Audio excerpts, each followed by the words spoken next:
Yes everyone, thanks for tuning into another video. As I always say, it's a pleasure.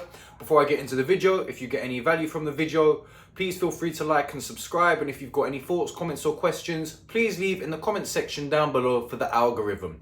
So in today's video, it's going to be quite a short and sweet one. I'm just going to talk about some things which you can do to help ease your symptoms of psoriatic arthritis. Now, before I say anything else, I'd just like to say I'm currently on medication, methotrexate and Humira / Autoimmune. And even though these sorts of things help, in my experience, they are no replacement for medication.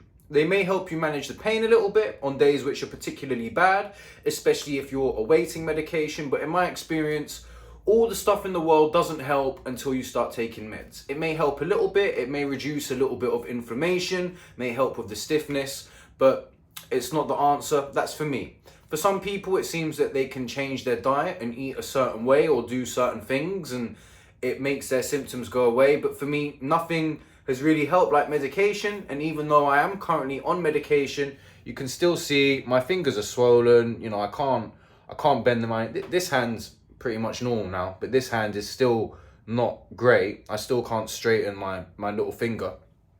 But I just wanted to share these because if you are in pain and you're awaiting medication or to be seen by a rheumatologist, just small things can make a difference. And to be honest, even once you start taking medication, these things will help anyway. So let's get into it.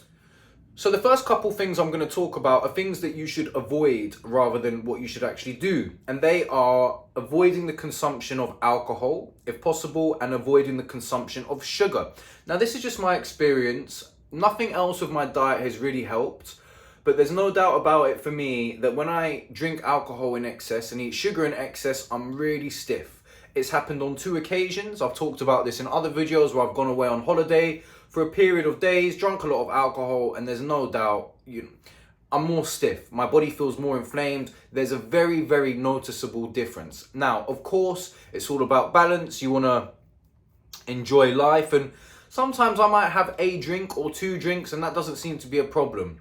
But on periods where I've drunk a lot of alcohol, like let's say it's Christmas and New Year's, and you're going to be drinking a lot, that's not going to be ideal. The other thing is avoiding a lot of sugar.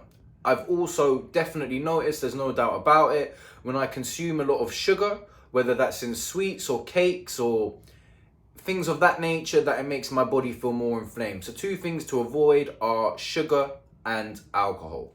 The next thing that I'm going to talk about is, fairly obvious, but move. When you're in a lot of pain, the last thing you want to do is move. It's really easy to just sit there and lie in bed and allow the negative emotions to swallow you up. But the more you move, the better you'll feel. In my experience, even when my arthritis, I would say, has been its most active, just by, the first hour or 2 are always the worst. There's no doubt about it. Everyone knows this. It's from the buildup of fluids, all that sort of stuff. But the more you move, the better you're going to feel.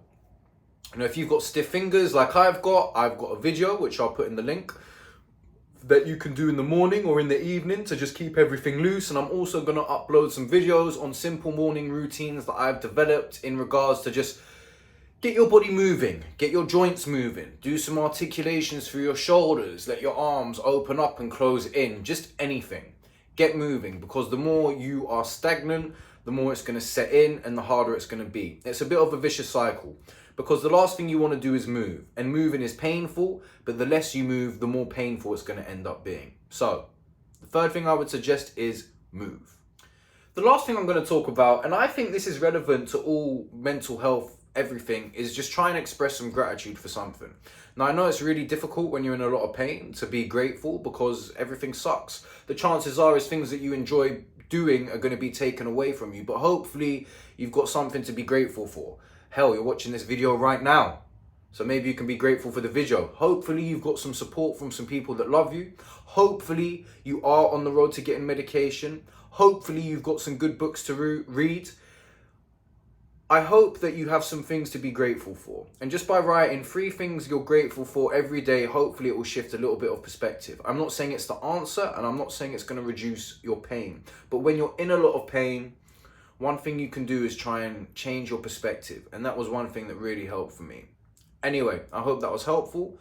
As I said earlier, please like and subscribe for the algorithm. If you got any value from the video and any thoughts, comments, please share. And until next time, I'll see you in the next video. Peace.